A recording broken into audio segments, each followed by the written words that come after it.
Eleanor's trembling hands clutched her children closer as the wealthy cowboy uttered the words that would either save or destroy what remained of her dignity. "You'll be my housekeeper for 1 year." With nowhere else to go and 3 hungry mouths to feed, she swallowed her pride and stepped over his threshold, unaware that this desperate arrangement would ignite feelings neither poverty nor propriety could extinguish. Before we continue, don't forget to subscribe to the channel, like the video, and comment where in the world you're watching from. Let's go. The dust-coated wagon creaked to a stop in front of the sprawling ranch house. Eleanor Matthews clutched the worn leather reins in her trembling hands, her knuckles white with tension. Behind her, 3 small faces peered anxiously from beneath woolen blankets. Her children, all she had left in this world. 6 months a widow, with nothing but debts and memories to show for 12 years of marriage. "Remember your manners," she whispered to the children as she tucked a stray strand of auburn hair behind her ear. "Mr. Blackwell is doing us a great kindness by considering us at all." 10-year-old James, the oldest, nodded solemnly. "Yes, Mama." His face, too serious for his years, was a miniature version of his father's. 8-year-old Emma squeezed her younger brother's hand. Little Samuel, barely 5, clutched his wooden horse, the last gift his father had carved before pneumonia claimed him during the merciless winter. The ranch house stood before them like a mountain, 2 stories of solid pine and stone, with wide windows that gleamed in the late afternoon sun. Smoke curled lazily from the chimney, and the scent of fresh-baked bread wafted across the yard. It was a stark contrast to the tiny, crumbling cabin they had been forced to abandon when the bank took their farm. Eleanor took a deep breath and smoothed the wrinkles from her best dress. Faded blue cotton, patched carefully at the elbows but clean and pressed. The advertisement in the town newspaper had been specific. Housekeeper needed, must be hardworking, respectable, and without complications. Inquire at Blackwell Ranch. She had almost turned away at the "without complications" part. 3 children were certainly complications, but desperation had driven her to apply anyway. The door of the ranch house swung open before she could gather the courage to knock. Jackson Blackwell filled the doorframe, tall and broad-shouldered, with dark hair that curled slightly at his collar, and a jawline shadowed with stubble. His eyes, a startling blue against his sun-darkened skin, took her measure in one sweeping glance. "Mrs. Matthews," he said, his voice deep and steady. Not a question, but a statement. "Mr. Blackwell," Eleanor replied, forcing her voice not to waver. "Thank you for considering my application." His gaze shifted to the wagon where 3 pairs of eyes watched warily. Something flickered across his face. Surprise, perhaps annoyance. Eleanor's heart sank. He hadn't known about the children despite her mention of them in her letter. Perhaps the ranch foreman who had corresponded with her hadn't passed along that detail. "You didn't mention children in your inquiry," he said, confirming her fears. "I most certainly did, sir." Eleanor straightened her spine. "In my letter, I clearly stated that I was a widow with 3 dependent children. If that information was not conveyed to you, I apologize for the confusion, but I won't apologize for my children." A tense silence stretched between them. Eleanor could feel her dreams of security slipping away with each passing second. Behind her, Emma began to sniffle softly. To her surprise, Jackson Blackwell's stern expression softened slightly. "No need for tears," he said, his voice gentler now. "Come inside. We have matters to discuss." The interior of the ranch house was even more impressive than its exterior. Polished wooden floors stretched beneath Turkish carpets. A massive stone fireplace dominated the main room, flanked by leather armchairs and bookshelves stuffed with volumes Eleanor could only dream of owning. The furniture was solid and well-crafted, speaking of wealth and permanence. "Children, wait here," Blackwell instructed, gesturing to a sitting area. "Mrs. Patterson will bring you something to eat." As if summoned by magic, An elderly woman appeared from what Eleanor assumed was the kitchen. Her silver hair was pulled back in a severe bun, but her eyes were kind as she beckoned to the children. "Come along, dears. I've just taken a batch of cookies from the oven." With a questioning glance at their mother, the children hesitantly followed Mrs. Patterson, leaving Eleanor alone with the imposing rancher. "My study," he said simply, leading the way down a short hallway to a room lined with more books and dominated by a massive oak desk.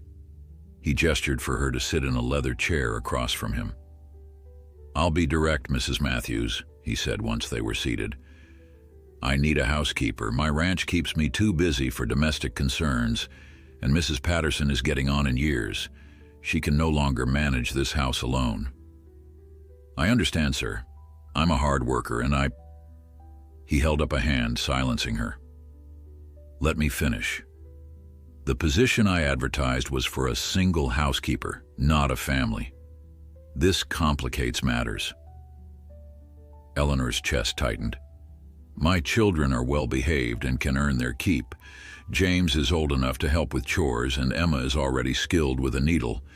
Even Samuel can gather eggs and—" "Mrs. Matthews," he interrupted again, his expression unreadable, "I'm not looking to hire farmhands. I have a dozen cowboys for that."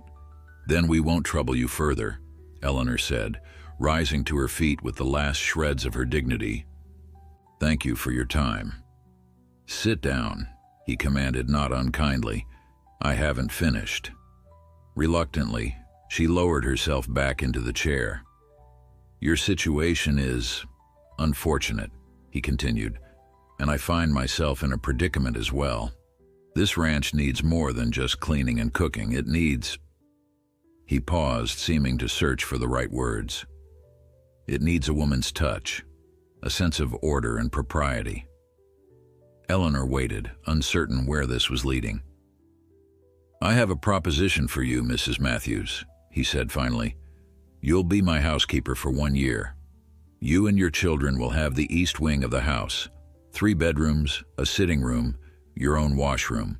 You'll be provided with food, clothing, and a modest salary. In exchange, you will keep this house in order, oversee the kitchen, and present a respectable face when business associates visit." Hope flickered inside her, but caution tempered it. This sounded too good to be true. "And after the year?" "After the year, we reassess. If the arrangement has been satisfactory, it continues. If not, you'll leave with a reference and 3 months' salary to establish yourself elsewhere." Eleanor's mind raced. It was more than generous. It was salvation. But there had to be a catch. Why would you do this? Why not hire someone without complications? A shadow passed over his face. "I have my reasons, Mrs. Matthews. This ranch was built for a family. It should have children's voices in it." There was something he wasn't saying, something in the tightness around his eyes, the careful neutrality of his tone. But beggars couldn't be choosers, and Eleanor was most definitely a beggar. "There will be rules," he continued. "Your children will be educated. I'll arrange for a tutor. They will learn proper manners and deportment. They will not disturb my work or disrupt the running of this ranch, and you—" His eyes held hers with unexpected intensity. "You will present yourself as the respectable widow you are. No entertaining gentlemen callers, no gossip in town, no behavior that might reflect poorly on this household." "I would never," she began, indignation flaring. "I'm not suggesting you would," he said quickly. "I'm merely stating the terms clearly. Blackwell Ranch has a reputation to maintain." Eleanor swallowed her pride. This was about survival now, not dignity. "I accept your terms, Mr. Blackwell." "Good." He rose and extended his hand to seal their agreement. His palm was warm and calloused against hers, the handshake firm. "You'll start immediately. Mrs. Patterson will show you to your rooms." As she turned to leave, he added, "One more thing, Mrs. Matthews." She paused at the door, heart skipping with anxiety. Yes? Welcome to Blackwell Ranch. For the first time, his stern expression gave way to something that might, with some imagination, be called a smile. I believe this arrangement will benefit us both. As Eleanor walked back to collect her children, she couldn't shake the feeling that she had just made a deal with a man who was hiding something that might prove more complicated than 3 orphan children and their desperate mother. The children greeted her with cookie-crumbed smiles, their fears temporarily forgotten in the face of Mrs. Patterson's kindness. "We're staying, Mama?" James asked, hope brightening his solemn eyes.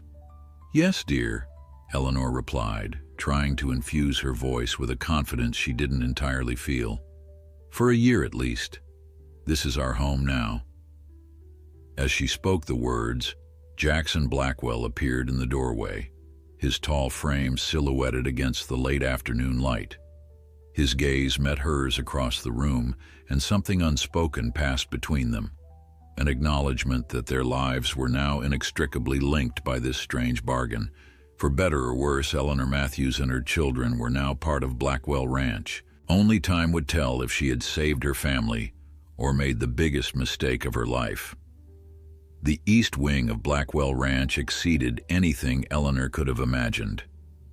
Mrs. Patterson, whose first name turned out to be Ida, led them through the massive house with the efficiency of someone who had managed its corridors for decades.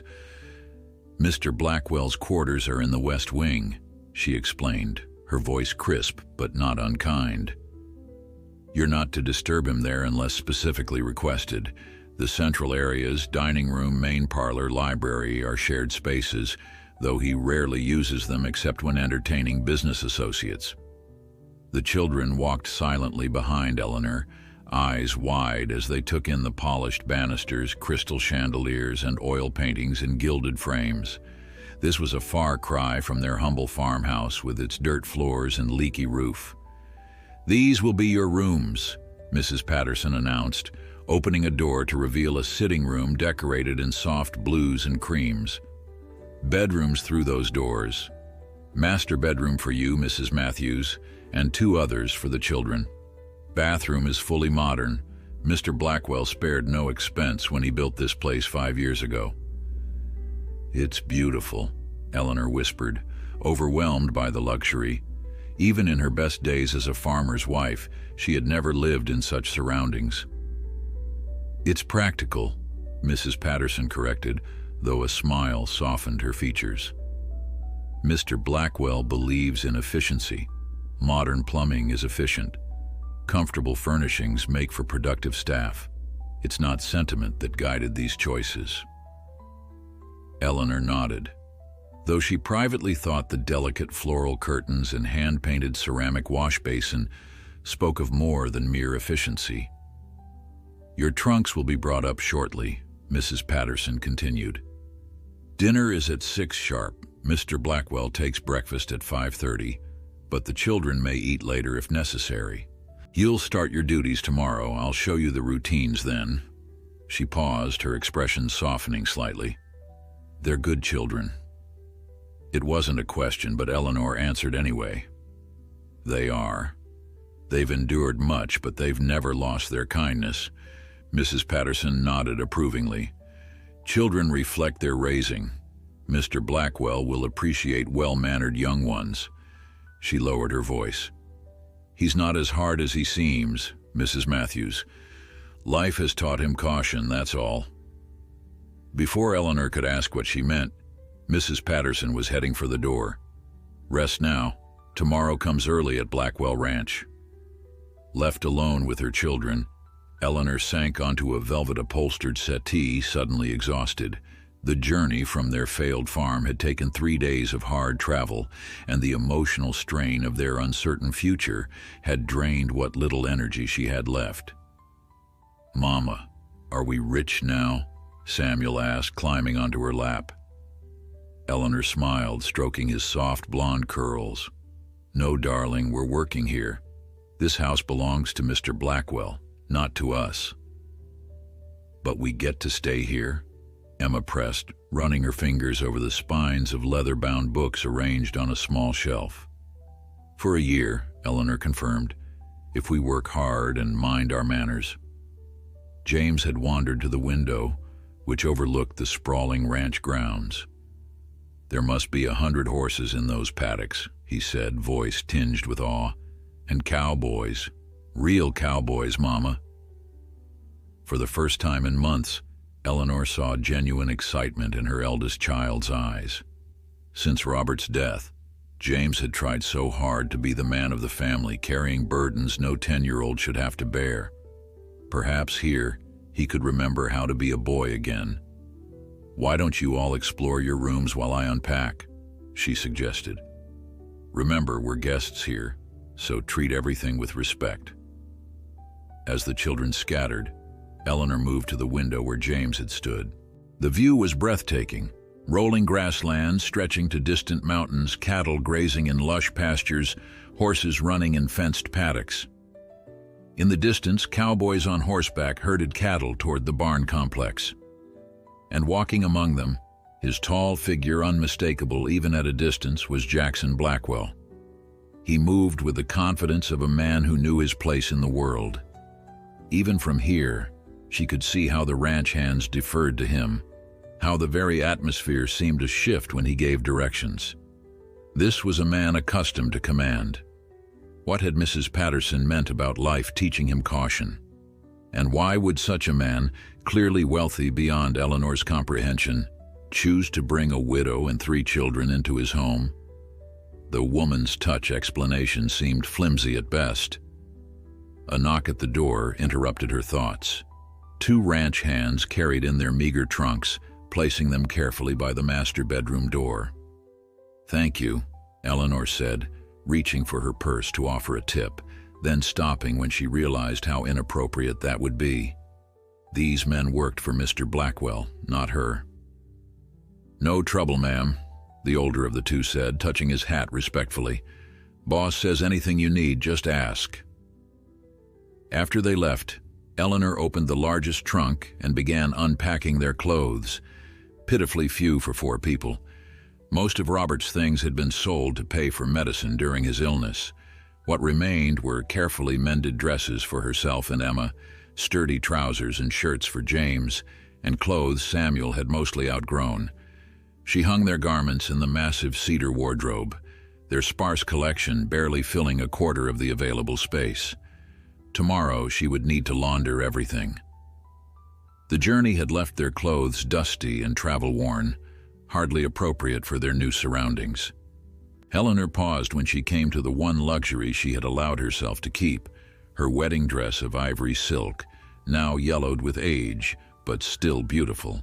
Robert had saved for 2 years to buy the material, insisting that she deserved finery on their wedding day, even if they wore homespun every day after. "Oh, Robert," she whispered, pressing the fabric to her cheek. "What would you think of where we've landed?"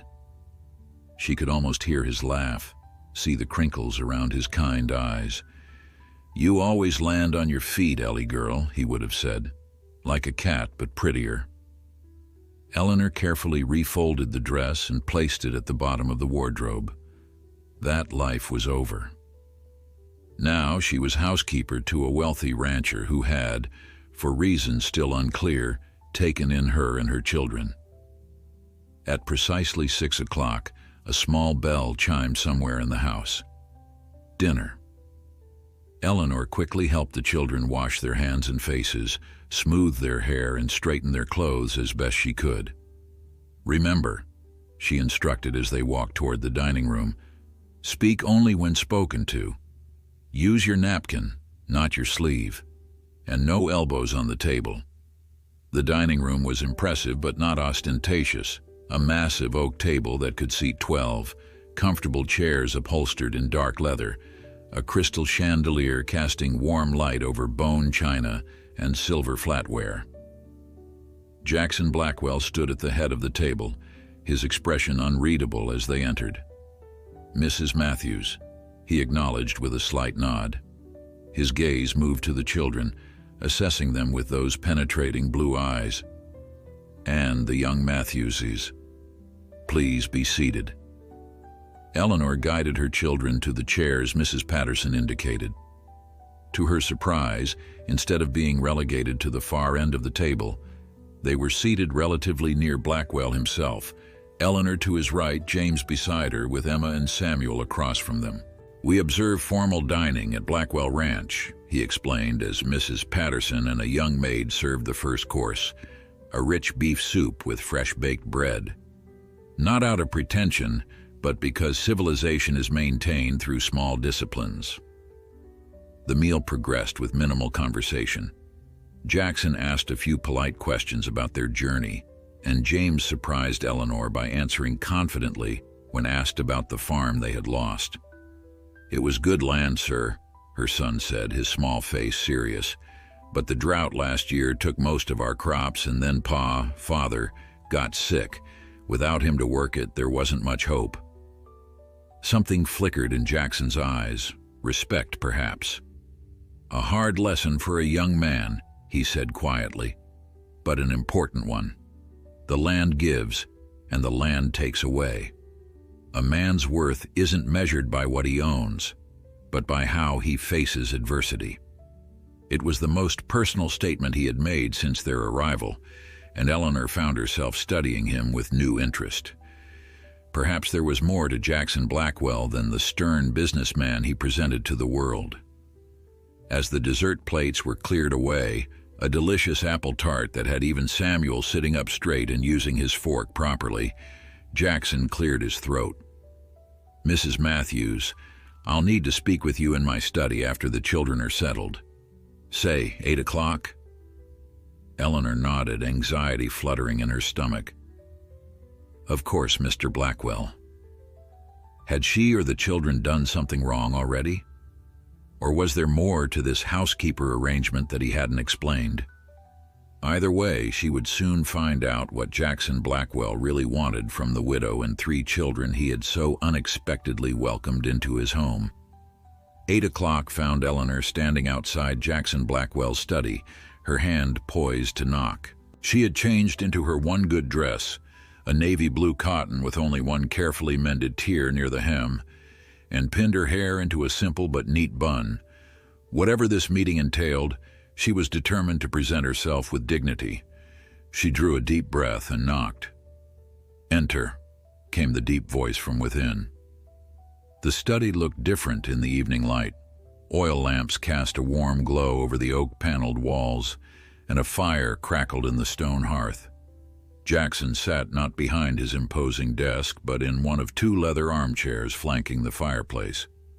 A crystal decanter and 2 glasses rested on a small table between the chairs. "Mrs. Matthews," he said, rising as she entered. "Thank you for joining me. Please sit." Eleanor perched on the edge of the indicated chair, hands folded in her lap. "The children are asleep," she said, feeling a need to fill the silence. "It's been an exhausting day for them." Jackson nodded, studying her with those intense blue eyes. "They seem well behaved. The boy especially shows promise." "James has had to grow up quickly," Eleanor said, a touch of defensiveness in her voice. "They all have. Loss does that." He poured amber liquid into the 2 glasses, offering one to her. "Whiskey, my own distillation. Blackwell Ranch produces more than just beef." Eleanor hesitated, then accepted the glass. She rarely drank, but refusing seemed impolite under the circumstances. "To new beginnings," he said, raising his glass slightly. She mirrored the gesture and took a small sip. The whiskey burned pleasantly down her throat, warming her from within. "Mr. Blackwell, may I ask why you wanted to speak with me? Have I or the children done something to displease you already?" A hint of a smile touched his lips. "Quite the contrary, Mrs. Matthews. I merely wanted to discuss your duties in more detail now that you've had a chance to settle in." He rose and moved to his desk, retrieving a leather-bound book. "This contains the household accounts, inventories, schedules, and staff information. Mrs. Patterson has maintained it admirably, But her eyesight is failing, and the responsibility will now fall to you. Eleanor accepted the heavy ledger, surprised by the level of organization it revealed as she flipped through the pages. This is quite comprehensive. I run my household as I run my ranch, efficiently and transparently. You'll have authority over domestic matters, a budget for household expenses, and the ability to hire additional help if necessary. This seems more than what a housekeeper would typically manage, Eleanor observed cautiously. Jackson returned to his chair, swirling the whiskey in his glass. Perhaps housekeeper isn't entirely accurate. Estate manager might be closer to the truth, at least for the domestic sphere. Why not simply call it that then? His expression remained neutral, but something flickered in his eyes. Because words matter in small towns, Mrs. Matthews. Housekeeper raises fewer questions than estate manager, particularly when the position is filled by an attractive widow. Eleanor felt heat rise to her cheeks, both at the implied compliment and the suggestion that there might be gossip. I see. Do you? He leaned forward slightly. Prosperity Creek is small, isolated, and sustained by three things: cattle, mining, and gossip. The first two I can manage. The third requires discretion. You're worried about your reputation, Eleanor said, understanding dawning. I'm worried about yours, he corrected. A widow with 3 children is vulnerable enough without adding the complications of malicious speculation. Eleanor studied him, puzzled by his apparent concern for her standing in a community she had barely entered. That's considerate of you, Mr. Blackwell. It's practical, he replied, echoing Mrs. Patterson's earlier assessment of his character. Your position here requires respect from the staff and the townspeople. Gossip undermines respect. He took another sip of whiskey, his gaze drifting to the fire. There's something else you should know, Mrs. Matthews, something that may help explain why I've brought you and your children to Blackwell Ranch.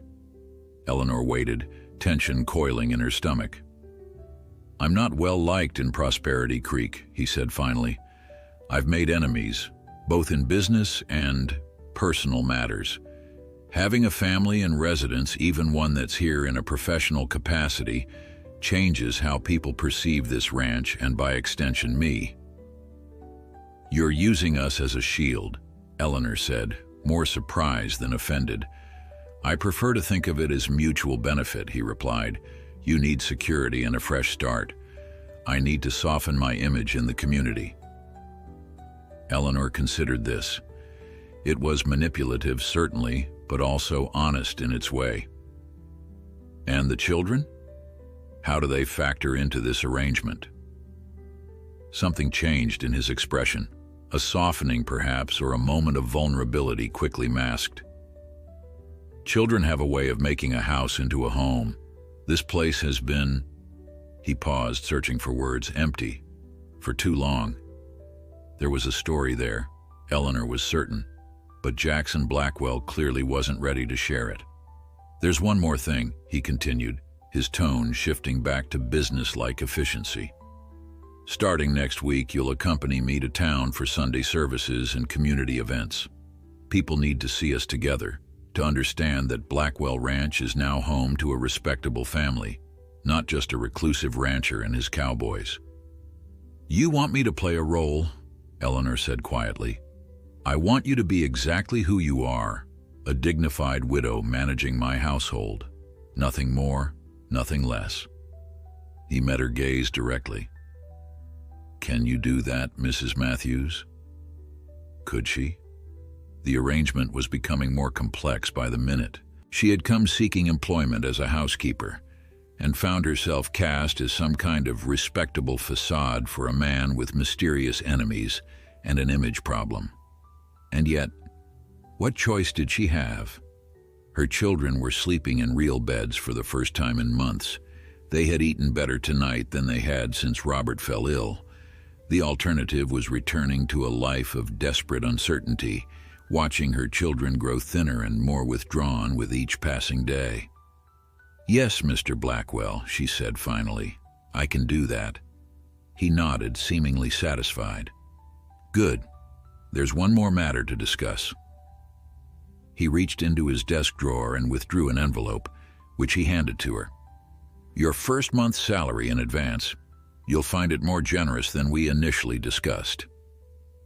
Eleanor opened the envelope and nearly gasped at the amount. It was 3 times what she had expected. "Mr. Blackwell, this is appropriate compensation for the position," he interrupted. "You're not just keeping house, Mrs. Matthews. You're managing a significant estate and playing a social role that benefits my business interests. I pay fairly for services rendered." Put that way, it seemed less like charity and more like a business transaction, which eased her pride somewhat. Still, the money would allow her to begin paying off Robert's medical debts and perhaps even set something aside for the children's future. "Thank you," she said simply. "You're welcome." He rose, indicating that their meeting was concluded. "Rest well, Mrs. Matthews. Tomorrow, Mrs. Patterson will begin showing you the household systems. I suggest you take thorough notes. She's accumulated decades of knowledge about this place." At the door, he paused, his tall frame silhouetted against the warm light of the study. "One last thing. The children are welcome to explore the ranch, but they must be supervised near the horses and cattle. Ranch life can be dangerous for the uninitiated." "Of course," Eleanor agreed. "They've been raised on a farm, but I'll make sure they understand the rules here." He nodded, his expression softening slightly. "James, your eldest, he has his father's eyes." The observation, so unexpected and personal, caught Eleanor off guard. "Yes, he does. How did you—" "Good night, Mrs. Matthews," he said, effectively ending the conversation. As Eleanor walked back to her rooms, her mind whirled with questions. How did Jackson Blackwell know what Robert's eyes had looked like? Why was he so concerned with his image in a town where he was already powerful? And what had happened to make this massive, beautiful ranch feel empty to its owner? She had a feeling the answers to these questions would reveal far more about Jackson Blackwell than he intended, and perhaps explain why a wealthy, handsome rancher lived alone in a house built for a family that didn't exist. Dawn broke over Blackwell Ranch in streaks of gold and crimson, painting the distant mountains in hues that stole Eleanor's breath as she stood at her bedroom window. She had been awake since 4:30, her body still attuned to the rhythms of farm life despite the luxurious surroundings. In the distance, cowboys were already moving across the pastures, their figures small against the vastness of the landscape. A soft knock at her door revealed Mrs. Patterson, already dressed and brisk with purpose. "Good morning, Mrs. Matthews. I see you're an early riser. That will serve you well here." "Good morning, Mrs. Patterson. Yes, farm habits die hard." The older woman nodded approvingly. "Mr. Blackwell has already taken his breakfast and ridden out with the men. He asked that I begin your orientation immediately. The children can join us after they've eaten." The next 3 hours were a whirlwind of information, as Mrs. Patterson guided Eleanor through the massive house, explaining systems, schedules, and expectations in meticulous detail. The kitchen was a marvel of modern efficiency, with an indoor pump, a massive cast-iron stove, and a pantry stocked with more food than Eleanor's family had seen in a year. "Supplies come from town every Tuesday," Mrs. Patterson explained. "You'll prepare the order on Mondays. Mr. Blackwell believes in quality. No cheap substitutes. The men work hard and eat hearty." "How many staff are there?" Eleanor asked, trying to mentally calculate food quantities. 12 cowboys who live in the bunkhouse, plus Frank Morgan, the foreman, who has a cabin near the stables. Cook for the hands is separate. Miguel handles their meals in the bunkhouse kitchen. Here in the main house, it's just myself, you and your children, Mr. Blackwell, and Lily, the girl who helps with cleaning." Eleanor nodded, making notes in a small book she'd found in her room. "And laundry?" "Mondays and Thursdays. Ranch laundry goes to the wash house behind the bunkhouse. House linens and personal items are done here. Mrs. Patterson led her to a room off the kitchen with 2 large copper tubs and a modern wringer. Lily helps with this too. 15-year-old girl, daughter of one of the miners in town. Good worker but young, needs supervision. By mid-morning, the children had joined them, wide-eyed and curious about their new surroundings. Mrs. Patterson surprised Eleanor by showing unexpected patience with their questions. "Can we see the horses?" James asked eagerly. "After lunch," Mrs. Patterson promised. "Mr. Morgan, that's the foreman, will show you the safe areas. But mind what he tells you. A working ranch is no place for foolishness." As they toured the grounds, Eleanor began to appreciate the scale of Blackwell's operation.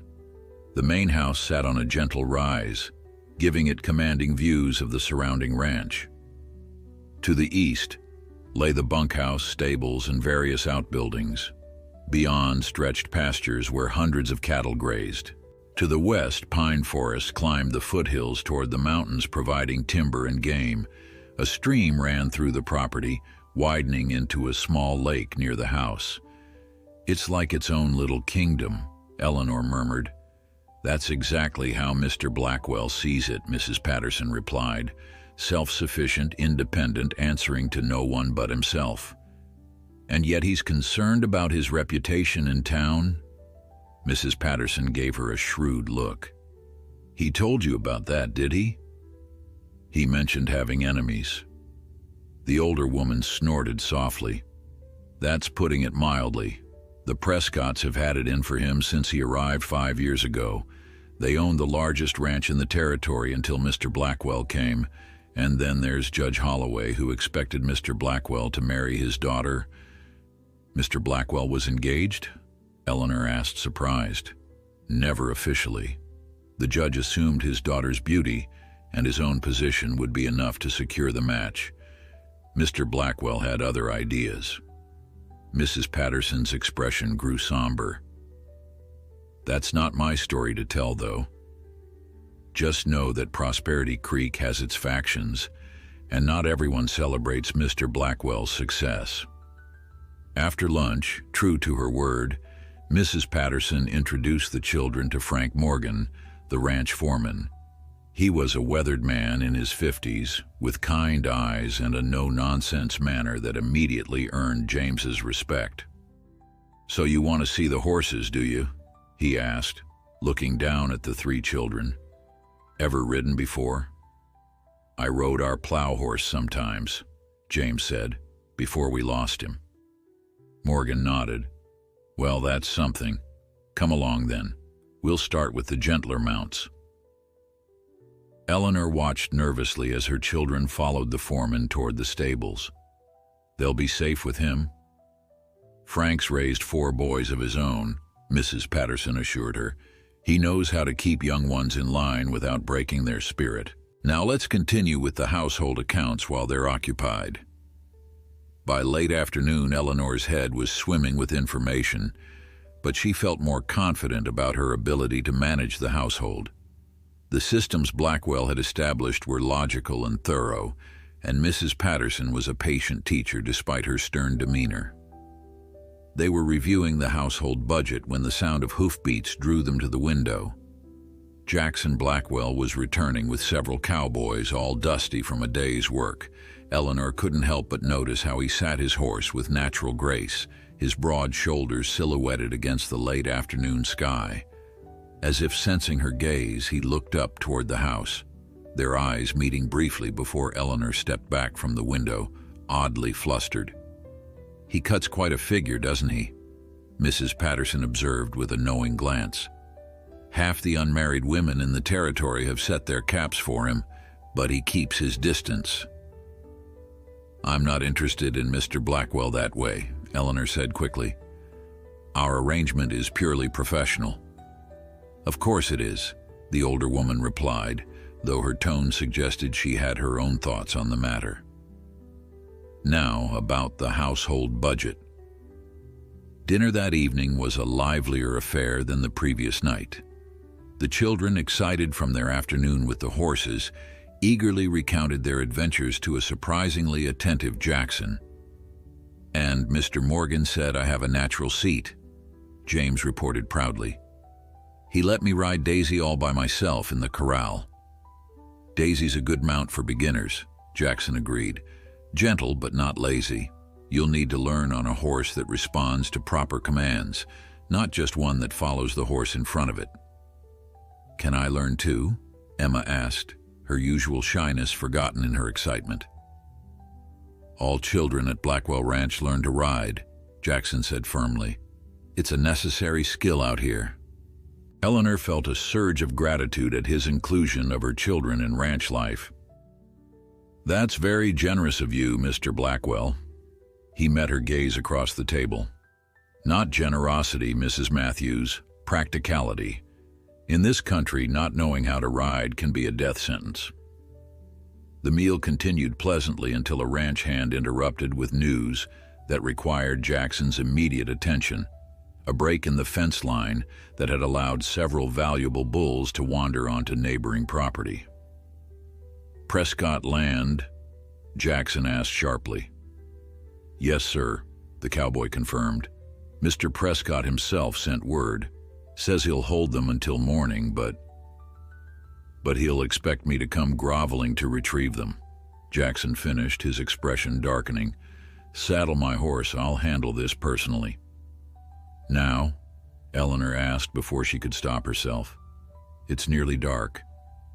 Jackson's gaze shifted to her, surprise evident in his expression. Was no one else concerned about his safety? "The moon is nearly full," he said after a moment. "And I know every inch of this land, Mrs. Matthews. Your concern is noted but unnecessary." After he left, Mrs. Patterson explained, "The Prescotts and Mr. Blackwell have been feuding since he arrived. George Prescott believes this valley belongs to his family by right.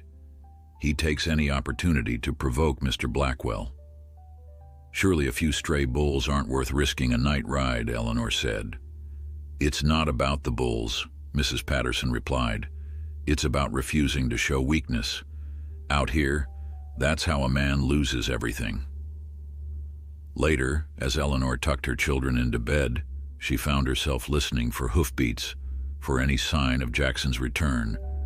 She told herself it was merely concern for her employer, for the man whose protection they now relied upon. But the flutter in her stomach when she recalled his figure silhouetted against the sunset suggested something more complicated was developing. "Mama," Samuel murmured sleepily as she kissed his forehead, "I like it here. Can we stay forever?" "We'll stay as long as Mr. Blackwell needs us," she replied carefully. "I think he's lonely," her youngest observed with the simple clarity of childhood. "His eyes look sad like yours did after Papa died." Out of the mouths of babes, Eleanor thought as she extinguished the lamp. Perhaps Samuel had seen something in their enigmatic host that the adults around him had missed, or that Jackson Blackwell had become expert at hiding. Eleanor was awakened by the sound of raised voices from somewhere below. The moonlight streaming through her window suggested it was well past midnight. She slipped from bed, wrapping a shawl around her nightdress, and moved silently to her door, cracking it open to listen. "Could have been killed, riding back in the dark like that." Mrs. Patterson's voice, unusually heated. "It was necessary." Jackson's deep voice, tense with restrained anger. "And that gash on your arm? Was that necessary too?" Eleanor's breath caught. He was injured? Prescott's men were waiting. Jackson's tone was flat. "It seems our neighbor doesn't observe the common courtesies anymore. You need to tell the sheriff, and have Prescott claim it was a misunderstanding, a case of mistaken identity in the darkness." "No, Ida. This stays between us." Their voices faded as they moved deeper into the house. Eleanor closed her door softly, troubled by what she'd overheard. What kind of feud involved armed men lying in wait? And how dangerous was this situation she'd brought her children into? Morning brought no opportunity to satisfy her curiosity.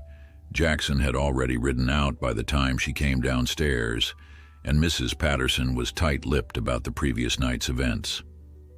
"Mr. Blackwell handles his own affairs," was all she would say when Eleanor inquired about his injury.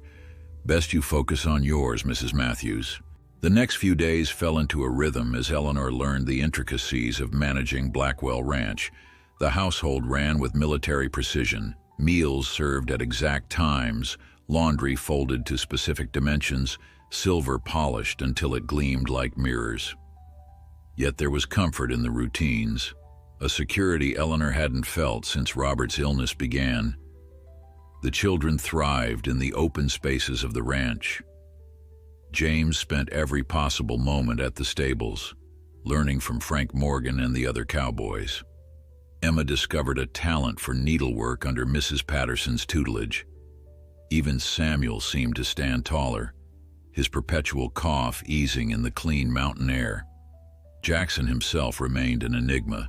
He joined them for dinner each evening, polite but reserved, occasionally unbending enough to answer James's eager questions about ranch operations or to compliment Emma on her improving table manners. But just when Eleanor thought she glimpsed the man behind the careful facade, he would retreat behind walls of formal courtesy. The only evidence of his injury was a careful stiffness in his left arm, though he never mentioned it or showed any sign of pain. Eleanor found herself watching him when he thought no one was looking, catching brief moments when the mask slipped to reveal weariness or something that might have been loneliness.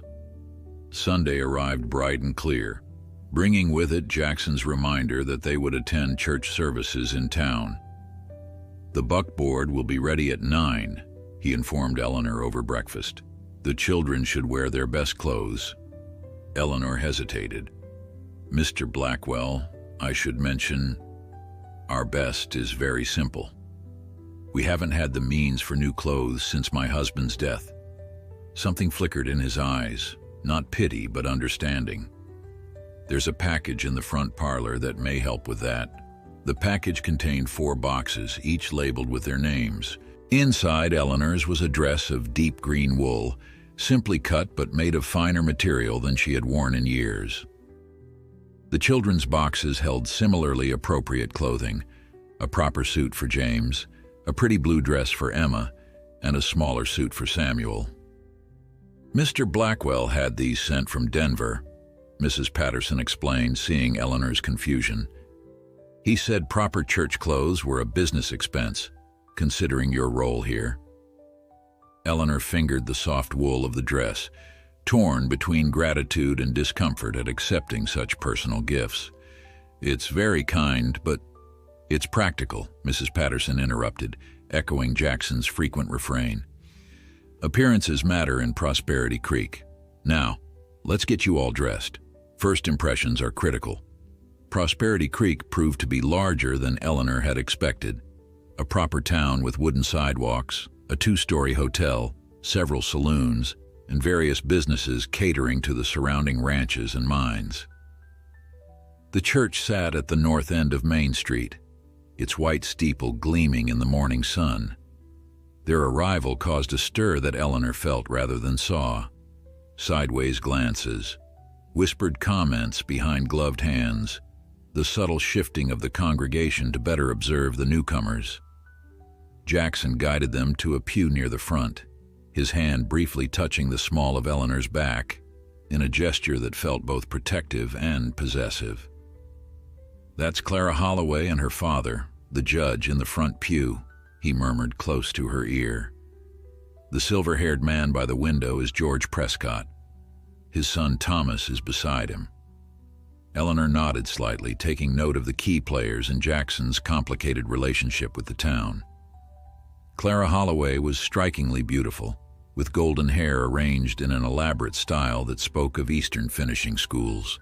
She stared at Eleanor with undisguised curiosity. The Prescotts were cut from different cloth, weathered hard men with the look of generations on the land.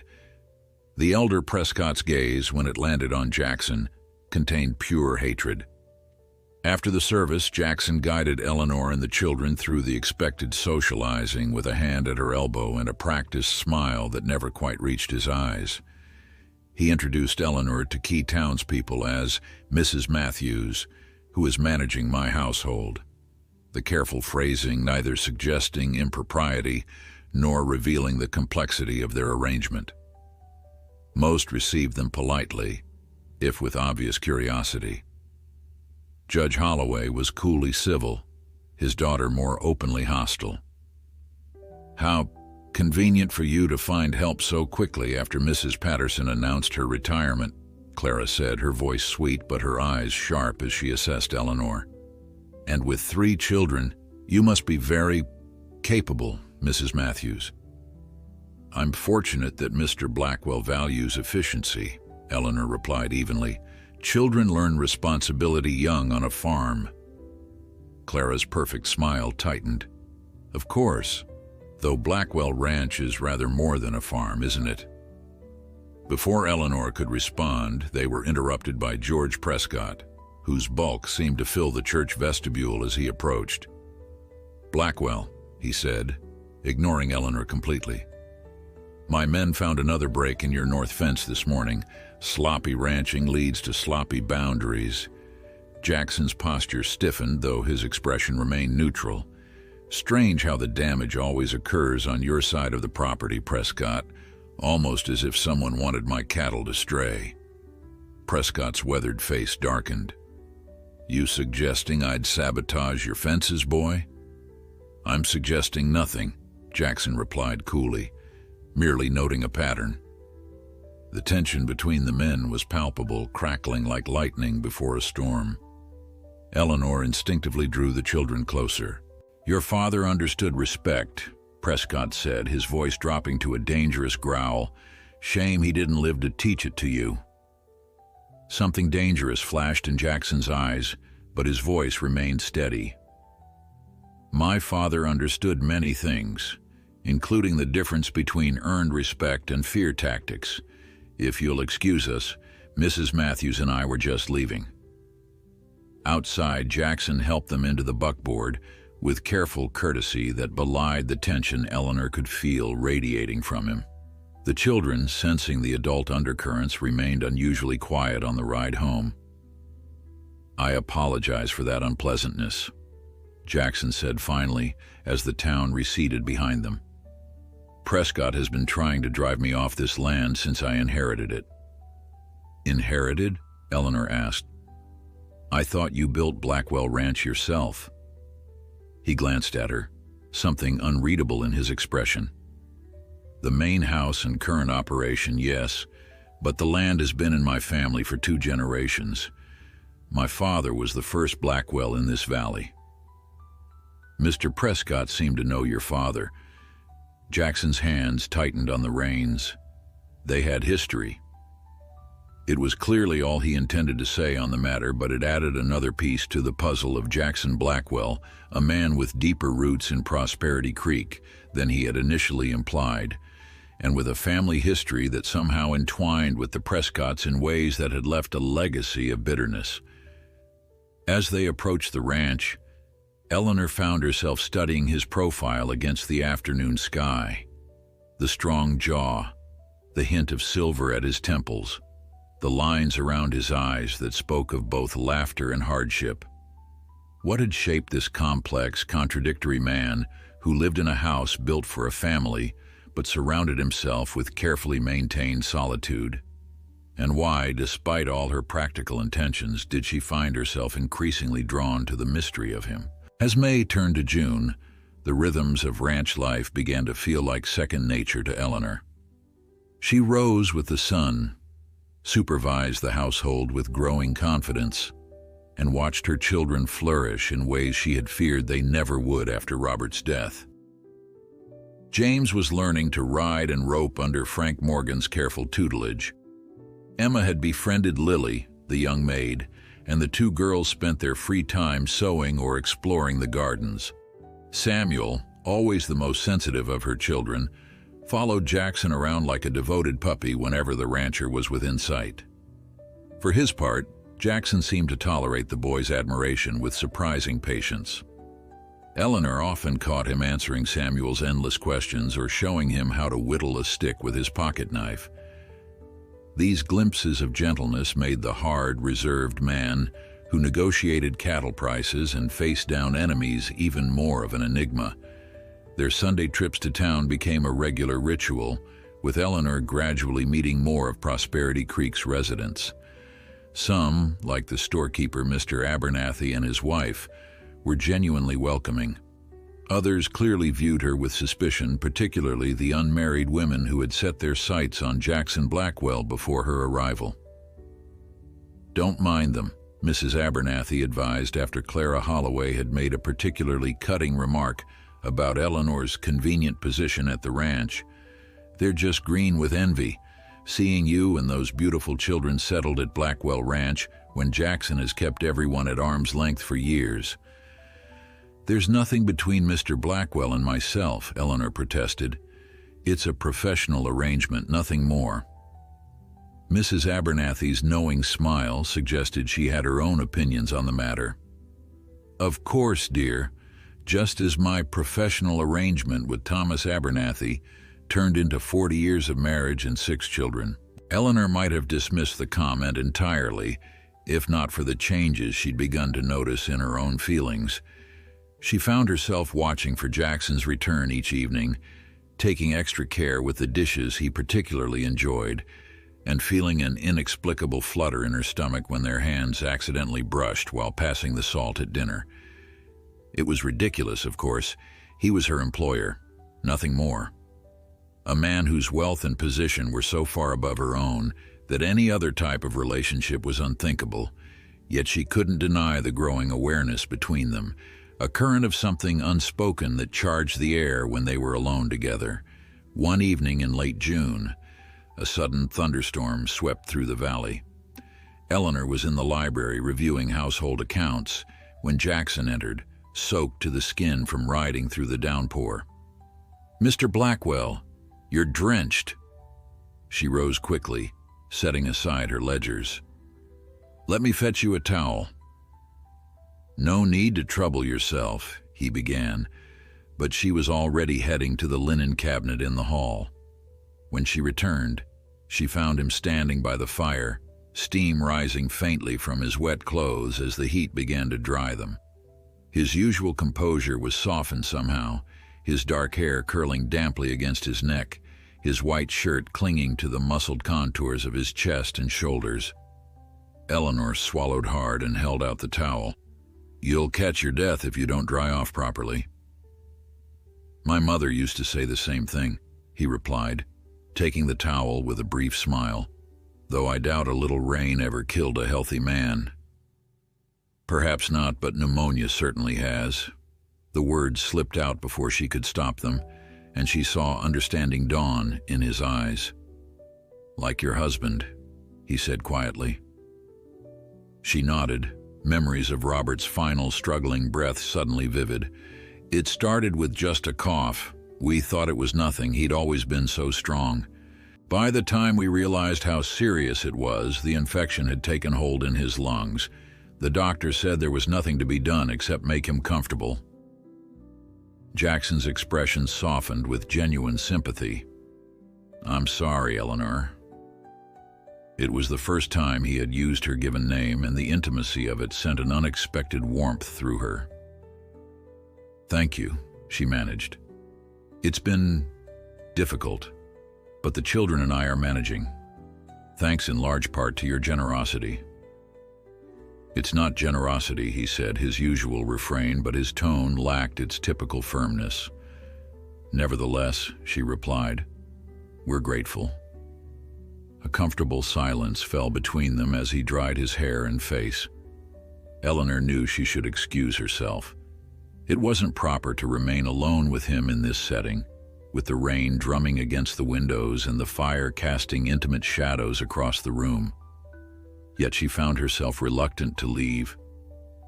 "Your ledgers," he said finally, nodding toward the desk where she'd been working. "Household accounts?" She nodded, grateful for the shift to safer topics. "Yes, I've been implementing some economies I think you'll approve of. The kitchen garden is producing well now, which has reduced our need to purchase vegetables in town.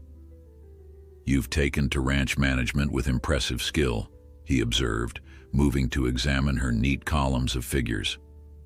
Most city women would find the transition challenging. I'm hardly a city woman, Eleanor reminded him. I ran our farm alongside Robert for 12 years. The scale is different here, but the principles are the same. He studied her with new interest.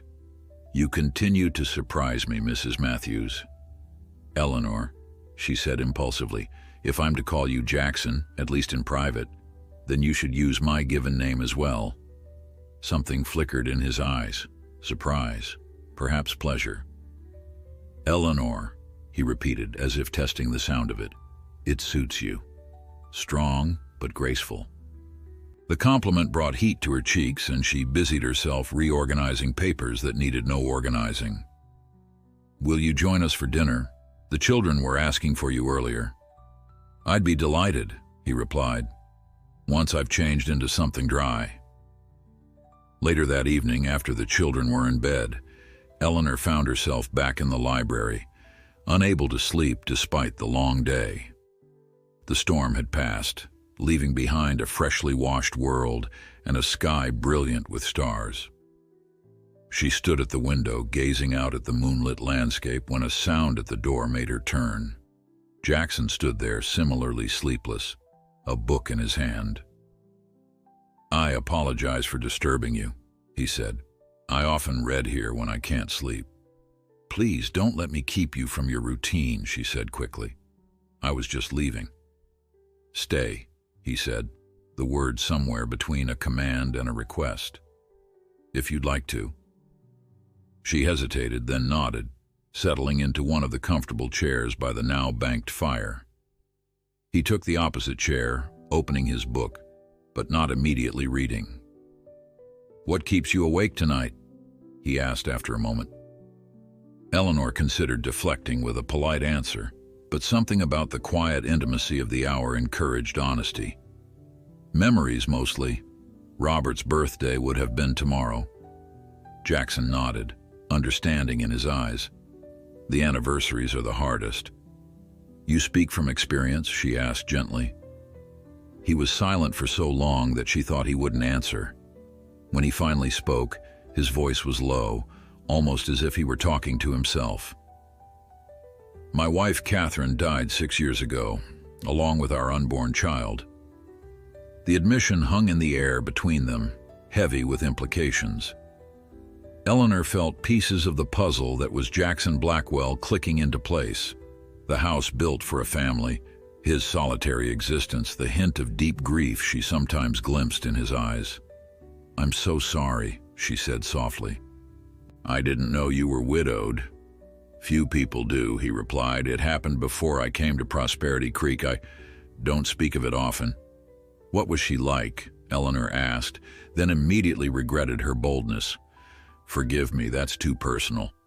No, he said, it's actually nice to be asked. He set his book aside, his gaze turning distant. She was brilliant, educated at a time when most women weren't, fearless.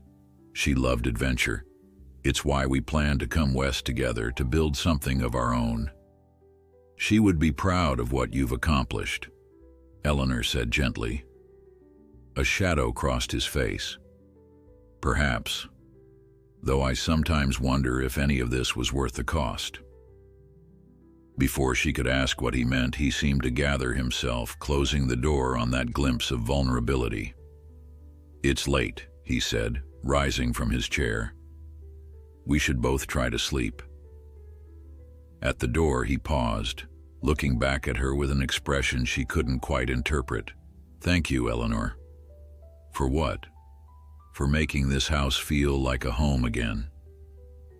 He was gone before she could respond, leaving her with a heart full of confused emotions and questions that seemed to multiply with each new piece of information about the complex man who had brought her family to Blackwell Ranch. July brought scorching heat that turned the valley golden and kept the ranch hands working from dawn until well past dusk, moving cattle to higher pastures where the grass remained green. Jackson was rarely home, often spending days at distant parts of the ranch, returning only for brief intervals before riding out again. Eleanor found herself watching for him with an anticipation she knew was dangerous. Their late-night conversation in the library had changed something between them, creating an intimacy that extended beyond their carefully maintained professional relationship. When he was present at dinner, his gaze lingered on her in ways that made her pulse quicken. When he was absent, she found herself thinking of him at odd moments, wondering if he was safe, if he was eating properly, if he thought of her as well. "You're mooning like a schoolgirl," Mrs. Patterson observed one afternoon as Eleanor stood at the window, watching Jackson ride out with several cowboys. "Best be careful with that heart of yours." Eleanor turned away, embarrassed at being so transparent. "I don't know what you mean." "Of course you don't," the older woman replied dryly.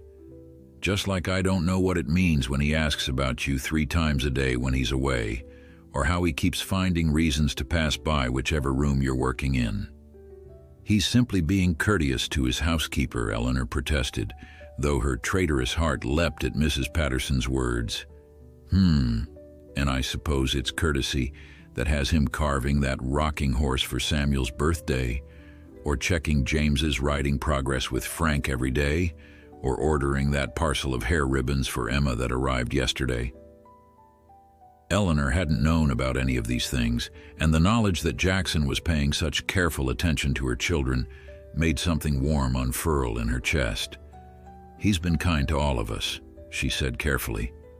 "Kindness," Mrs. Patterson snorted. "Is that what we're calling it now?"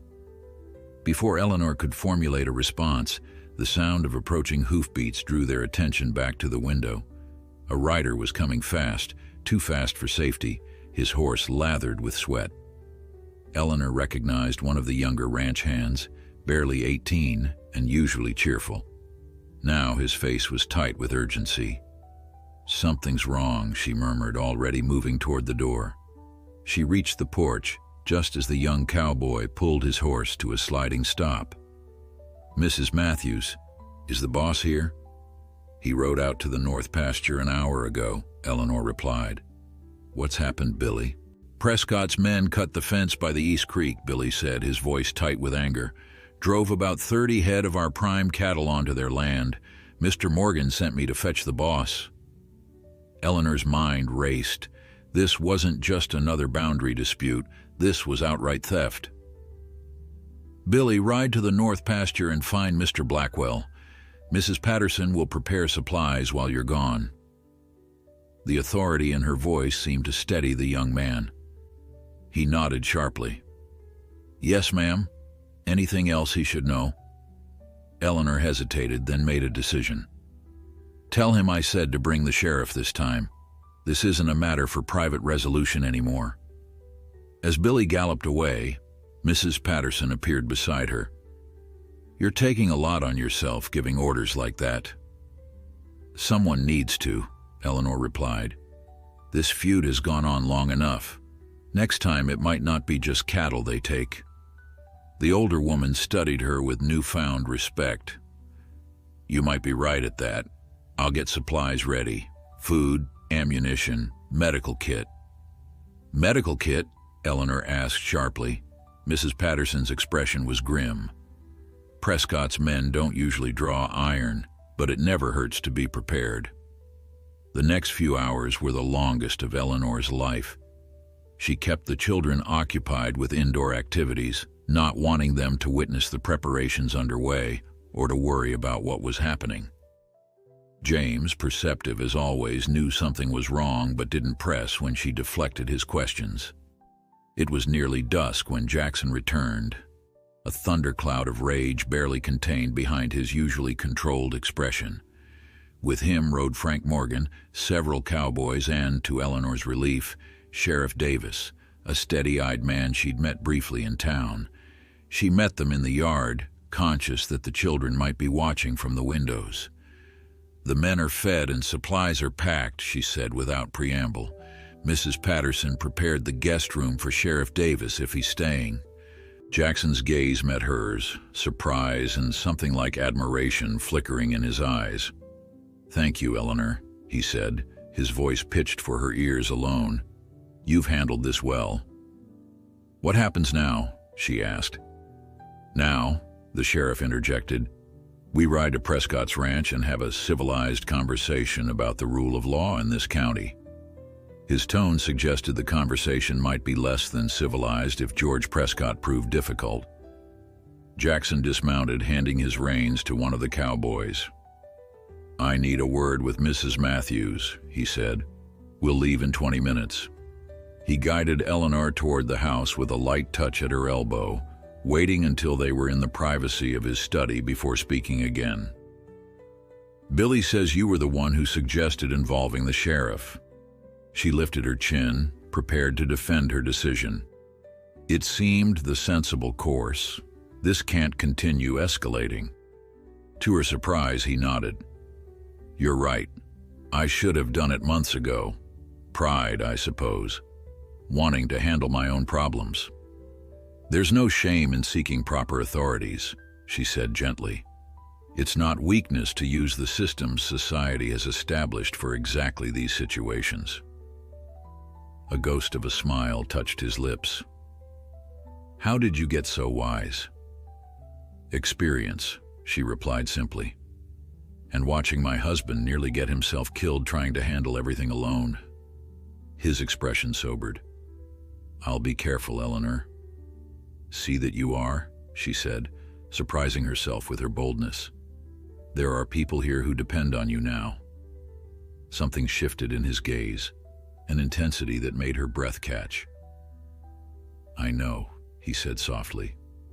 "That's new for me, having people to come back to." The moment stretched between them, charged with unspoken feelings.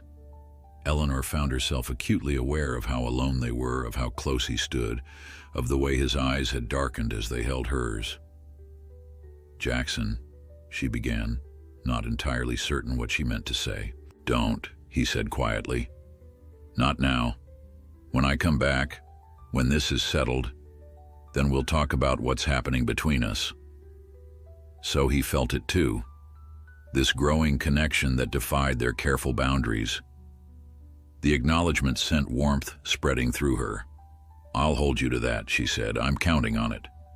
His hand rose as if to touch her face, then dropped back to his side. "Take care of the children. Keep everyone close to the house until we return." "Do you think there's danger here?" she asked, suddenly anxious. "I think Prescott is unpredictable, and I won't take chances with your safety or the children's." His expression was grave. "Frank will leave 2 men here as precaution." After he left with the sheriff and most of the ranch hands, Eleanor gathered her children in the main parlor, trying to maintain a sense of normalcy despite her inner turmoil. She read to them from one of the books in Jackson's extensive library, a tale of adventure that kept even James engaged despite his growing awareness that something unusual was happening. "Where's Mr. Blackwell?" Samuel asked eventually, his small face serious. "He promised to show me how to tie a special knot today." "He had important business in town," Eleanor said, the half-truth coming easily to protect her youngest from worry. "He'll show you when he returns." "Is it because of the bad men?" Samuel persisted. "I heard Billy talking about bad men taking our cows." Eleanor sighed inwardly. Nothing escaped children's ears on a ranch, it seemed. "There was a misunderstanding about some cattle," she said carefully. "Mr. Blackwell and Sheriff Davis are sorting it out." "Will there be shooting?" James asked, his expression torn between excitement and fear. "Certainly not," Eleanor said firmly, praying she was right. "This is a civilized territory with laws and procedures for resolving disputes." As if to mock her words, the distant sound of a gunshot echoed across the valley, followed by several more in rapid succession. Eleanor's heart froze at the sound. The children's faces reflected her own fear. Samuel's eyes wide with confusion, Emma's hands flying to her mouth, James suddenly pale but trying to appear brave. "It's probably just the men clearing rattlesnakes," she said with forced calm. "You know how Mr. Morgan is always warning about them in summer." James gave her a look that said he wasn't fooled, but he played along for his siblings' sake. "That's right. Remember how they shot that big one by the barn last week?" Eleanor mouthed a silent thank you to her eldest as she gathered Samuel onto her lap. "Who wants to hear another story before bed?" She managed to keep the children distracted for another hour before settling them in their rooms. James lingered in the doorway of his bedroom, his young face serious beyond his years. "They'll be all right, won't they, Mama?" he asked quietly, careful not to let his siblings hear. "Mr. Blackwell and the sheriff?" Eleanor smoothed his hair, wishing she could shield him from the harsh realities of their world. "Mr. Blackwell is very capable, James, and he has the law on his side this time." "Pa had the law on his side too," James said, his voice barely audible.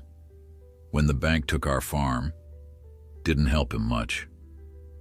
The simple truth of it struck Eleanor like a physical blow.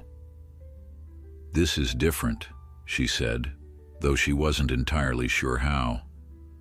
"Try to sleep. Things will look better in the morning." But sleep was impossible for Eleanor. After checking that all doors and windows were secured, she settled in the front parlor with its clear view of the approach to the ranch house. 2 of Jackson's men patrolled the grounds, their occasional passing a small comfort in the tense silence. Mrs. Patterson joined her sometime near midnight, wordlessly setting a pot of tea on the small table between them.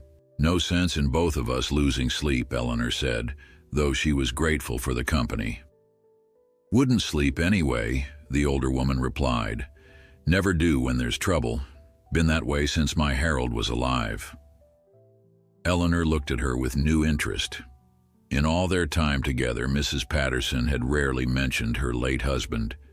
He was a rancher too. "Foreman for Jackson's father," Mrs. Patterson said, pouring tea into delicate cups that seemed at odds with the tension of the night. "Managed this place for 20 years before the accident." "What happened?" Eleanor asked softly. Mrs. Patterson's lined face grew distant with memory. "Cattle stampede. Sudden storm spooked the herd. Harold and Thomas Blackwell, Jackson's father, were caught in it. Neither survived." Eleanor felt a chill that had nothing to do with the night air.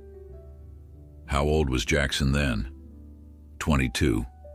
Fresh from university back east. Had plans to be a lawyer." She shook her head. "Instead, he inherited a ranch he barely knew how to run, and his father's enemies to boot.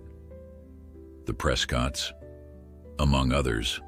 Thomas Blackwell wasn't an easy man to like, but he was fair. Built this ranch from nothing, treated his men well. George Prescott never forgave him for succeeding where he'd failed." Eleanor considered this new information, fitting it into the puzzle of Jackson Blackwell. And Jackson? Why did he stay? He could have sold the ranch, gone back east. "Duty," Mrs. Patterson said simply. "And something to prove, I expect." The boy had spent years trying to win his father's approval. Never quite managed it in life. The distant sound of hoofbeats interrupted their conversation. Both women moved to the window, straining to see in the moonlit darkness. 3 riders, Mrs. Patterson said, her eyes sharper than Eleanor's. "Slow pace, not running, that's good." As the riders came closer, Eleanor could make out Jackson's broad shoulders in the lead, followed by Sheriff Davis and Frank Morgan. No sign of injury that she could detect, though their postures spoke of exhaustion. Relief flooded through her with such intensity that her knees felt weak. She hadn't realized how deeply her fear for him had run until this moment. "Go," Mrs. Patterson said, giving her a gentle push toward the door. "I'll have food ready in the kitchen when they're settled." Jackson's face was drawn with fatigue when Eleanor met him on the porch, but his eyes brightened at the sight of her. "The children?"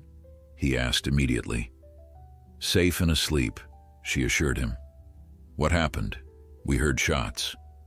He exchanged a glance with the sheriff, who nodded slightly. Prescott's son decided to make a stand, fired warning shots when we approached. "No one was hurt," Sheriff Davis added, seeing Eleanor's expression. Though not for lack of trying on young Prescott's part. "Come inside," she said, stepping back to allow them entry. "Mrs. Patterson is preparing food." In the warm light of the kitchen, the three men looked even more exhausted than they had outside. Jackson's shirt was torn at the shoulder, and a dark smudge that might have been blood marked his left sleeve. "You're injured?" Eleanor said, moving toward him with concern. "It's nothing, just a graze," he replied, though he didn't object when she gently examined his arm. The wound was superficial, as he'd claimed, but the sight of it still made Eleanor's stomach clench with anxiety. She cleaned and bandaged it efficiently, aware of the sheriff's thoughtful gaze on them. "What happens now?" she asked when she'd finished. Sheriff Davis set down his coffee cup. "Now George Prescott has a choice to make. His son's in my jail for attempted murder, and he's facing charges for cattle theft. He can fight it in court and likely lose everything, or he can accept my terms." "Which are?" Eleanor asked. "Restitution for the cattle, a formal apology, and young Thomas takes a job out of the territory for at least 2 years." The sheriff's weathered face was impassive. "And if either Prescott sets foot on Blackwell land again, they'll face additional charges." "Will they accept?" she asked, directing the question to Jackson. His expression was grim but satisfied. "George Prescott cares about 2 things, his legacy and his son. He'll accept to save both." "Then it's over?" Eleanor could hardly believe it could be resolved so simply after months of escalating tension. "This chapter is," Jackson said. "Whether the story's finished depends on how deep Prescott's pride runs against his self-interest." The sheriff departed after extracting promises from Jackson to formalize complaints against the Prescotts in writing. Frank Morgan retired to his cabin, leaving Eleanor and Jackson alone in the kitchen. "You should rest," she said, noting the shadows beneath his eyes. "It's been a long day." "In a moment." He caught her hand as she began to clear away dishes. "Eleanor, I need to thank you." "For what?" "For having the wisdom to involve the sheriff when I was too stubborn to do it myself, for managing everything here so I could focus on the problem."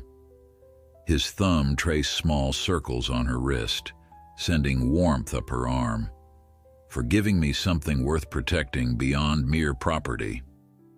The last words hung in the air between them, heavy with meaning. Eleanor found herself unable to look away from his intense gaze, aware that they had reached some invisible threshold. "Jackson," she began, but he shook his head slightly. "Not tonight," he said gently. "We're both exhausted, and this conversation deserves our full attention." His hand released hers reluctantly. "But soon, Eleanor. Very soon." Morning brought news that George Prescott had indeed accepted the sheriff's terms, choosing his son's freedom over continued hostilities. The cattle were returned, along with payment for those that had been sold or slaughtered. Thomas Prescott was released from jail on condition that he leave for California on the next stagecoach. "A surprisingly sensible resolution," Mrs. Patterson observed as she and Eleanor prepared breakfast, "though I'll believe the feud is truly over when pigs fly." "It's a start," Eleanor replied, "and perhaps the only one possible given the history between these families." The children, having slept through the drama, were blissfully unaware of how close violence had come to their new home. Samuel's only concern was whether Jackson would still teach him to tie knots as promised. Emma chattered about a new stitch Mrs. Patterson had shown her, while James pestered Frank Morgan for details about the rattlesnakes they had shot. Life at Blackwell Ranch gradually returned to normal over the next few days, though Eleanor noticed subtle changes. Jackson was more present, finding reasons to remain at the main house rather than riding out to distant pastures. He spent evenings with the family, reading to the children or teaching James chess in the library, and he watched Eleanor with a warmth and intentionality that made her increasingly certain their relationship was transforming into something neither of them had anticipated when she first arrived as his housekeeper. August arrived with relentless heat that turned the valley into a shimmering haze by midday. The creek that ran through Blackwell property shrank to a lazy trickle, and the cattle sought whatever shade they could find during the hottest hours. Inside the ranch house, Eleanor kept windows shuttered during the day and open at night to catch what little breeze stirred across the land. Despite the heat, preparations for the fall cattle drive consumed everyone's attention. This would be Jackson's largest shipment of the year, with hundreds of cattle being moved to the railroad at Cheyenne for transport to eastern markets. Success or failure would determine the ranch's prosperity for the coming year. Eleanor found herself fully integrated into these preparations, managing supplies, organizing meals for the cowboys who would make the drive, and ensuring Jackson had everything he needed. The invisible line between housekeeper and something more had blurred to near invisibility over the weeks since the confrontation with the Prescotts. "You've become indispensable," Jackson observed one evening as they sat on the front porch, enjoying the relative coolness after sunset. The children had gone to bed and Mrs. Patterson had retired early with one of her occasional headaches. "I'm doing what any good manager would do," Eleanor replied, though pleasure warmed her at his words. "No," he said, turning to face her in the gathering darkness. "You're doing far more. This place, it's transformed since you and the children arrived." Eleanor smiled, thinking of the changes the past months had brought. Samuel's wooden toys scattered in the library, Emma's embroidery projects brightening the parlor, James's books and drawings left on window seats and tables, signs of life and family that had been absent for too long. "The children have certainly made themselves at home," she acknowledged. "It's not just the children." Jackson's voice had softened. "It's you, Eleanor. Your strength, your grace under pressure, your ability to make this house feel like a home," she finished when he hesitated. "Yes." The single word held volumes of meaning. A comfortable silence fell between them, filled with the night sounds of the ranch, distant lowing of cattle, the occasional whinny from the stables, crickets chirping in the tall grass beyond the yard. "Our agreement was for 1 year," Jackson said finally. "You've been here nearly 3 months now." Eleanor's heart stuttered.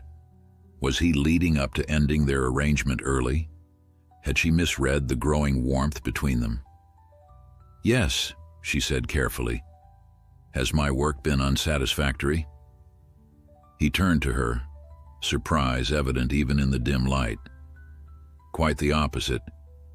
I was thinking—" Whatever he had been about to say was interrupted by the sound of approaching riders.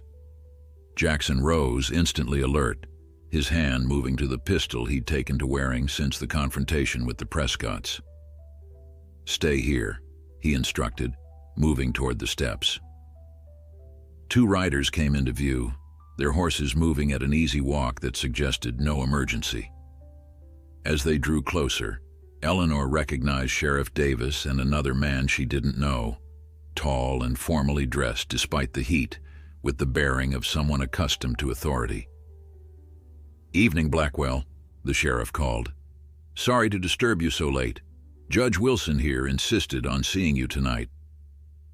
Eleanor watched as Jackson's posture stiffened slightly at the mention of the judge, though his voice remained cordial as he invited the men inside. She followed, curious about this unexpected visit. In the parlor, introductions were made. Judge Wilson was from the territorial court in Cheyenne, apparently making a circuit through the more remote settlements to handle legal matters too complex for local jurisdiction. "Mrs. Matthews," the judge acknowledged with a slight bow. Sheriff Davis speaks highly of your management of Blackwell Ranch. You're too kind, Eleanor replied, wondering why a territorial judge would take note of her position. I'll prepare coffee, she offered, but Jackson shook his head. This concerns you as well, Eleanor. Please stay. The seriousness in his tone sent a flutter of anxiety through her. What could possibly involve both her and a territorial judge? Judge Wilson cleared his throat, his expression grave. Mr. Blackwell, I've reviewed the affidavits regarding the Prescott matter. The charges are serious: attempted murder, cattle theft, destruction of property. All documented and witnessed, Jackson replied evenly. Indeed, which is why I've accepted George Prescott's unusual petition for resolution. Eleanor felt Jackson tense beside her. What petition? The judge withdrew a document from his briefcase. Mr. Prescott proposes to drop all counter-accusations against you, including some rather inflammatory claims about your relationship with Mrs. Matthews here, in exchange for certain concessions. Eleanor's face burned at the implication. So there had been gossip after all, despite their careful propriety. What concessions? Jackson's voice had gone dangerously quiet. Water rights to the eastern creek and a right-of-way across your northern pasture to access the main road. The judge's tone was matter-of-fact. In addition, Mrs. Matthews and her children would need to find alternative employment away from Blackwell Ranch. Absolutely not. Jackson's refusal was immediate and emphatic. The water rights and access are negotiable, but Mrs. Matthews's position here is not open for discussion. Judge Wilson sighed. I anticipated your response. Unfortunately, Mr. Prescott has made Mrs. Matthews's departure a non-negotiable condition. He claims her presence here is inappropriate and damages the moral standing of Prosperity Creek. That's absurd, Sheriff Davis interjected. Mrs. Matthews is above reproach, and her children are a credit to the community.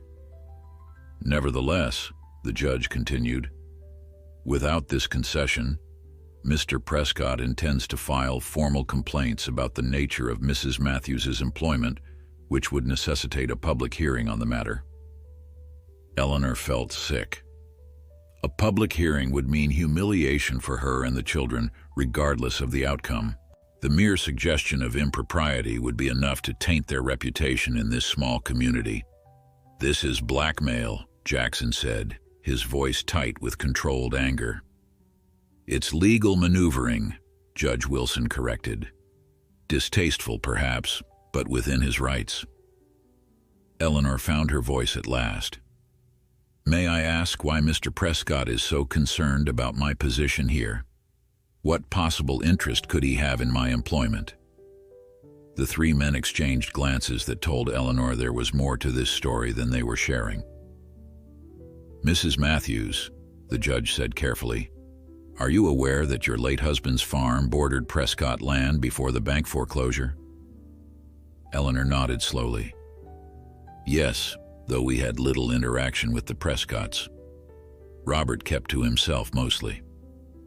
And are you aware that George Prescott purchased your former property from the bank immediately after foreclosure? This was news to Eleanor. No, we left immediately after being evicted.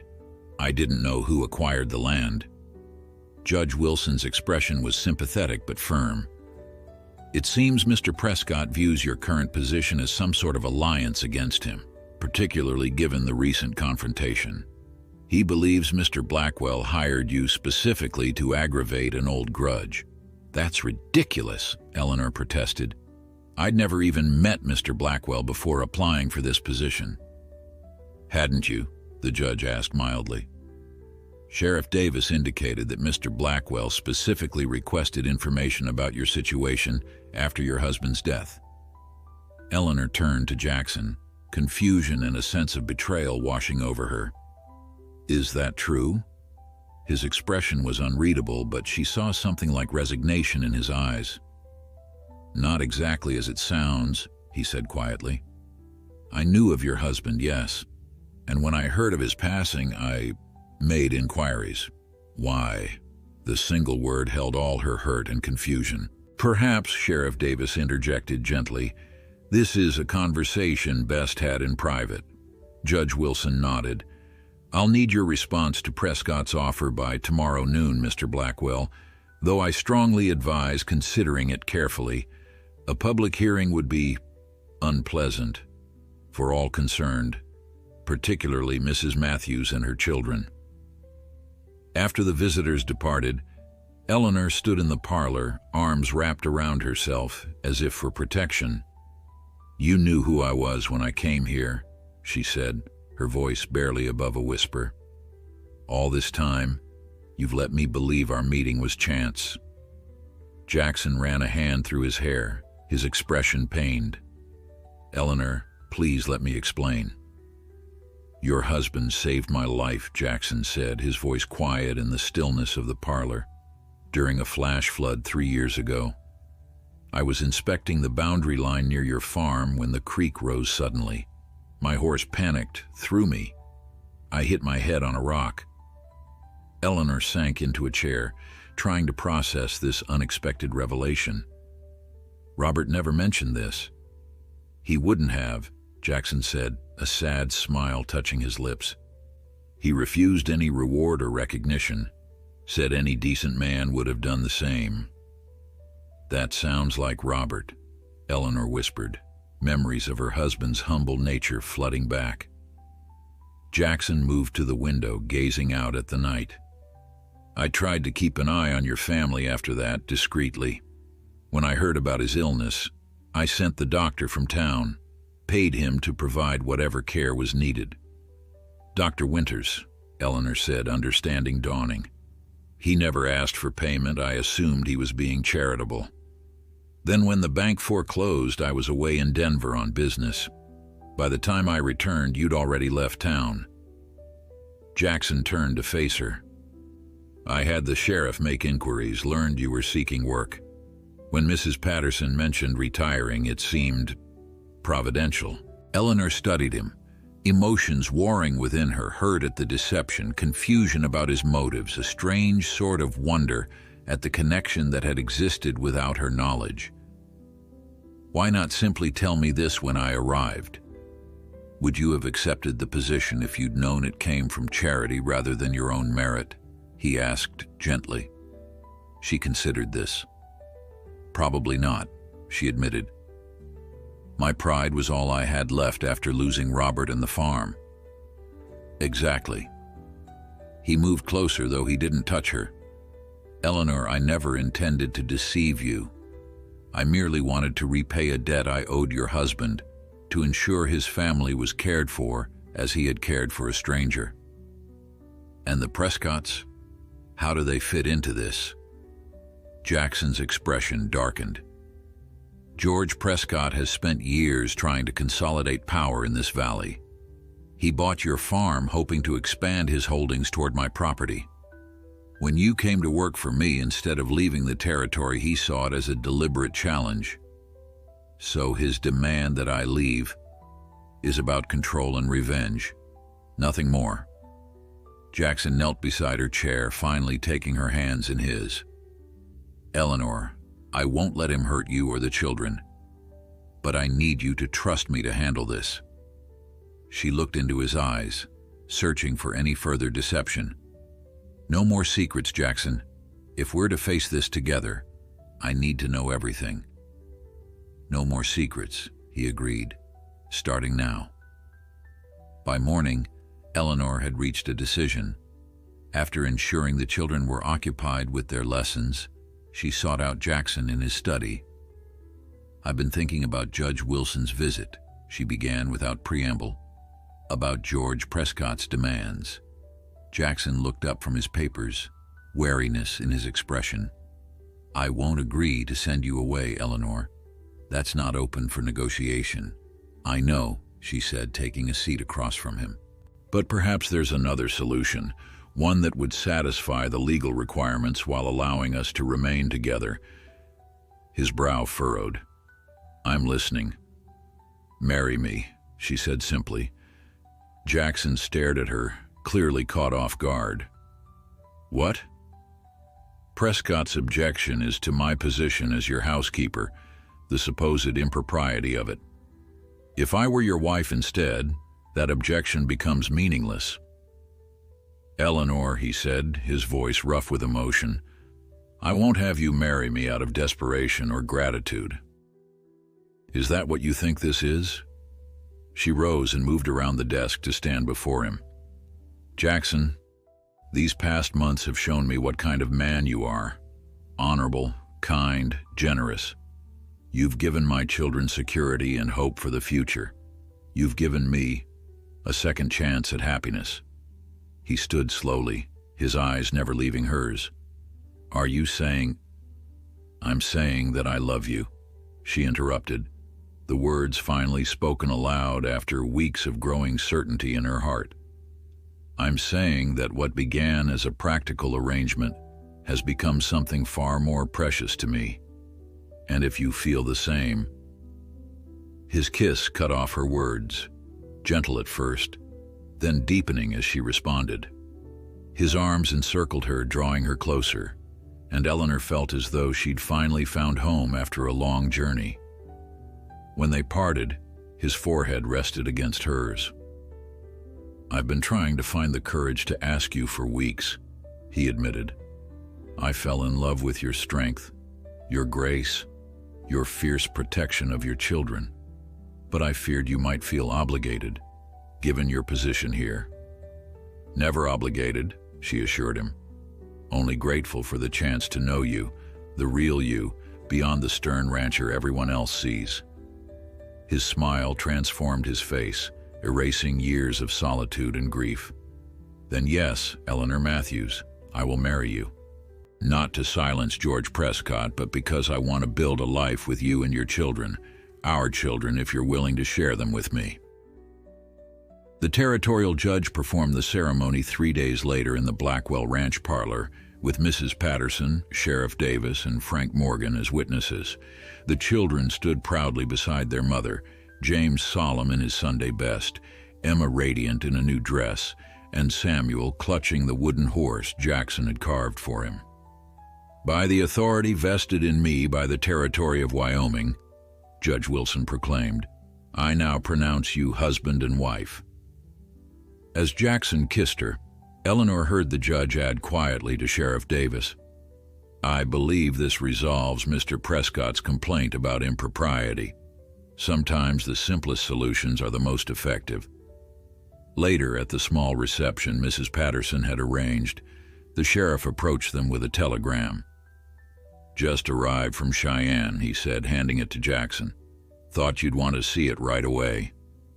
Eleanor watched as her new husband read the message, his expression shifting from concern to surprise, and finally to satisfaction. Good news? She asked. The best, he replied, passing her the telegram. George Prescott has withdrawn all complaints and agreed to recognize our property boundaries without condition. What changed his mind? Sheriff Davis chuckled. Judge Wilson paid him a visit on his way back to Cheyenne. Apparently, the judge mentioned certain banking irregularities he'd noticed while reviewing Prescott's affairs, irregularities that might interest the Territorial Banking Commission. Blackmail? Eleanor asked, shocked. Justice, the sheriff corrected with a wink. George Prescott has been manipulating people in this valley for too long. Sometimes a taste of his own medicine is the only language he understands. That evening, after the guests had departed and the children were asleep, Eleanor joined Jackson on the front porch of what was now truly their home. The summer stars blazed overhead, and a cool breeze carried the scent of pine from the distant mountains. Happy? He asked, drawing her close against his side. More than I thought possible a year ago, she admitted. When Robert died, I believed that part of my life was over, that my only purpose left was to survive for the children's sake. And now, she turned in his arms, looking up at the face that had become so dear to her. Now I know that love can come twice in a lifetime, different, but no less precious for being unexpected. Jackson's kiss was gentle, a promise of all the years ahead. When you arrived at my door with 3 children and a wagon full of worn trunks, I thought I was hiring a housekeeper for 1 year, he murmured against her hair. Instead, I found the family I never thought I'd have. In the distance, a coyote called to its mate, the sound echoing across the valley that had become their kingdom. Within the house, 3 children slept peacefully, secure in the knowledge that they were home at last. And on the porch, Eleanor and Jackson Blackwell stood embraced in the starlight, their practical arrangement transformed by love into something neither had dared to hope for.